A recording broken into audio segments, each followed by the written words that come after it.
itong video na ipapakita ko sa inyo ngayon, inamin ni Bongbong Marcos, nasa kanya nga yun, yung impormasyon na yun. Bongbong Marcos, I hope one of these days, tambaluslos, First Lady Liza, ikaw Bongbong Marcos, I hope one of these days, makita nyo, ma-realize nyo, kahit nga sa YouTube, ang dami na pong galit sa administrasyong ito. Narito ang Balitang Pinoy TV. Okay? And we are live ngayon sa ating YouTube channel. At itong vlog na ito, nagpapakita na itong si Bongbong Marcos na inamin niya na sa kanya po yung kumakalat na text message o chat ba yun, na sinabi niyang unimportant raw itong si VP Sara at pinahihinto niya itong impeachment na gagawin. Planong gagawin ni VP Sara, pinahihinto niya. Pero, ang hindi po alam nitong si Bongbong Marcos, totoo ito kasi hindi ako kagaya ng ibang mga vloggers na lagi pong nagla-live, nandun nandun sa EDSA, kasi malayo naman ako dun pero plano akong pumunta dun, okay? Masusurprise na lang kayo na nandun na ako, hindi ako magsasabi sa inyo.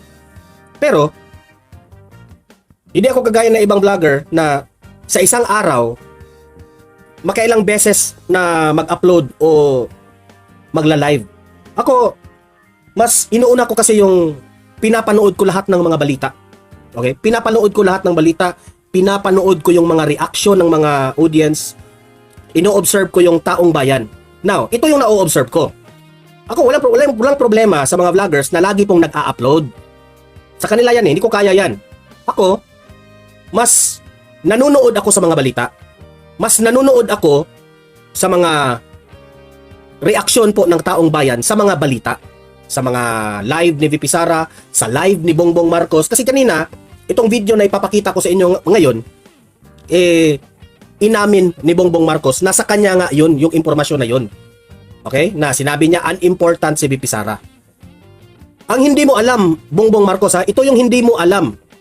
Ang hindi mo alam, ang taong bayan po, nasusuka na sa inyo. I am just observing, Bongbong Marcos, I am just observing sa social media. I am just observing sa Facebook, sa Twitter, lahat-lahat na. Kasi ako bilang vlogger, gusto ko rin malaman kung sino ang mas marami. Mas marami ba ang mga Maka Duterte? Mas marami ba ang Maka Marcos? Nag-o-observe ako. Ngayon, ang hindi mo alam, Mr. Bongbong Marcos, nasusuka na po ang taong bayan. Totoo yan. Kasi lahat ng mga nakita kong balita, ma-ABS-CBN man yan, ma-News 5 man yan, ma-GMA News man yan, ma-vlogger man yan, kung ano-anong vlogger na yan, na binabalita itong mga nangyayari ngayon because sa totoo lang, ang usapan ngayon sa mga lahat ng mga mainstream media at mga vloggers, itong mga current na mga pangyayari po ni VP Sara sa panggigipit nila. Bago ang lahat, bago natin ito pag-uusapan, help me po na i-like muna at i-share itong video na ito para guys kakalat ito sa taong bayan. Okay, sabay-sabay nating i-like muna at i-share itong video natin, Facebook at YouTube. 1, 2, 3, go! Okay, like and share para maraming makalam. And also guys, paki-subscribe at paki-follow ito para lagi kayong updated sa mga balita na kagaya nito at ma-notify ang inyong mga cellphones kung meron tayong breaking news. Okay? So, kagaya nito, breaking news ito. So, sabay-sabay nating i-follow, i-subscribe, Facebook at YouTube. Ready? Follow, subscribe. 1, 2, 3, go! Ayan, thank you very much.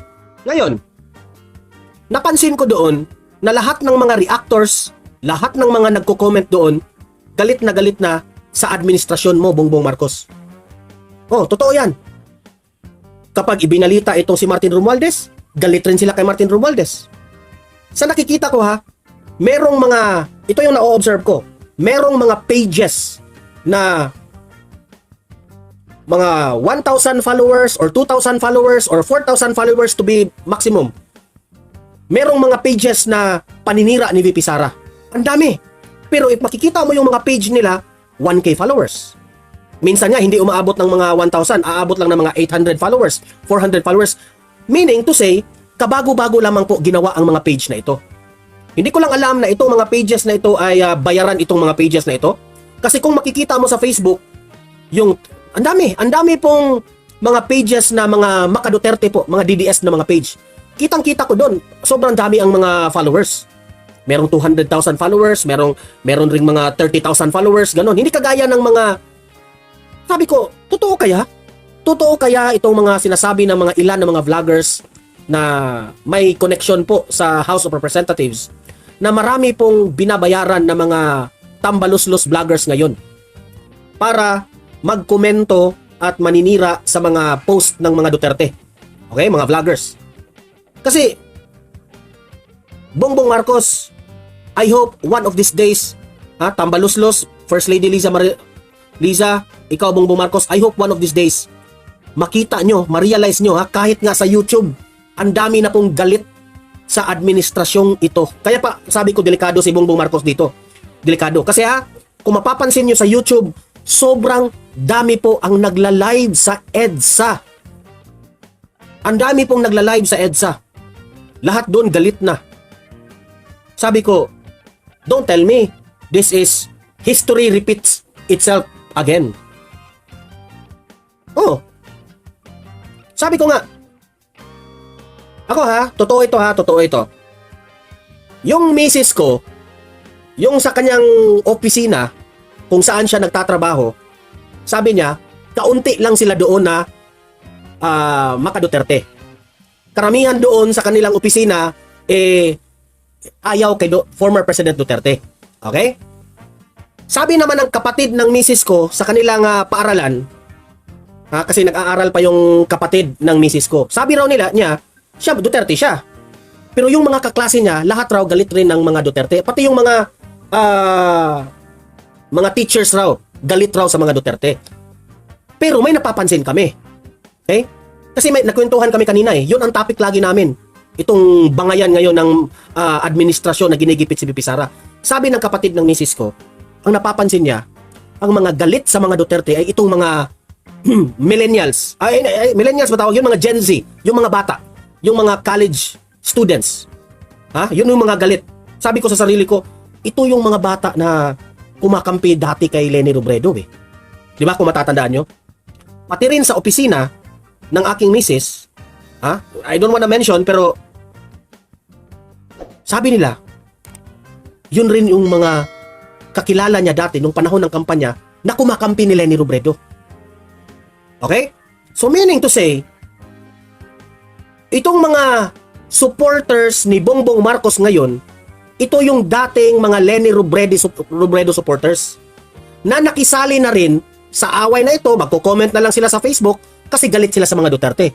But it doesn't mean remember Bongbong Marcos, it doesn't mean na loyal supporters mo ito.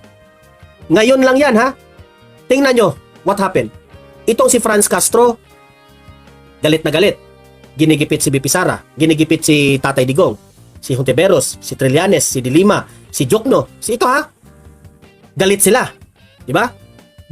Huwag mong isipin Bongbong Marcos na itong mga taong ito, Leni Robredo, hindi naman nakisali si Leni Robredo ngayon. Tahimik si Leni. Si De Lima, si Jokno, si Trillanes, si Hontiveros. Huwag mong isipin Bongbong Marcos na ito ay kaalyado mo Kasi sa panahon ng eleksyon, meron ring sariling grupo ito.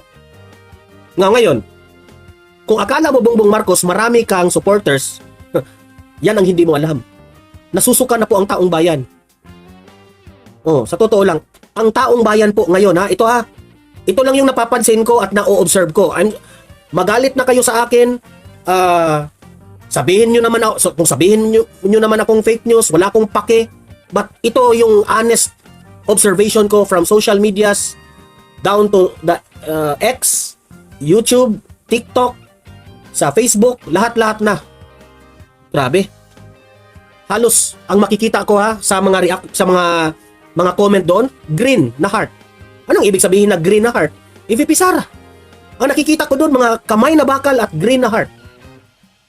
Minsan na lang ako makakita ng yung mga galit na galit sa mga Duterte. Minsan na lang. Meron pa naman. I believe na mga supporters yun ni Leni Robredo. Ngayon, wag mong sabihin, kasi sinabi mong unimportant si VP Sara, di ba? Sabi mo, wag nyo na yung i-impeach si VP Sara.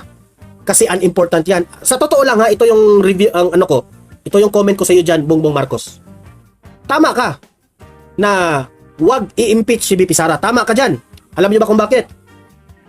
Kapag ma-impeach si VP Sara, it will have a bad effect on your administration. Alam niyo ba kung bakit? Put ka na magalit ang taong bayan sa pagpapa-impeach ni VP Sara, and that will lead to your people, to the people power, na ikaw ay maalis dyan sa Malacanang. Takot ka. Ngayon, unimportant si VP Sara? Baka nagkakamali ka. Siguro, sa administration mo, unimportant ka. Unimportant si VP Sara. Siguro sa mga kaalyado mo, sa mga gabinete mo, sa Kongreso, para sa inyo, unimportant si VP Sara. Di ba? Siguro, kasi nasabi mo yan, Bongbong Marcos, unimportant si VP Sara. Ang tanong, Mr. President, ang taong bayan ba ngayon sa Pilipinas, unimportant ba si VP Sara ngayon? Yan ang malaking tanong. Unimportant ba si VP Sara? Diyan ka nagkakamali. Yan ang hindi mo alam. Kasi po, ang taong bayan, importante po si VP Sara. Importante sa amin. Okay? Ngayon, si VP Sara, nagpalabas po ng mensahe na nagpapasalamat po siya sa lahat ng mga sumuporta sa kanya.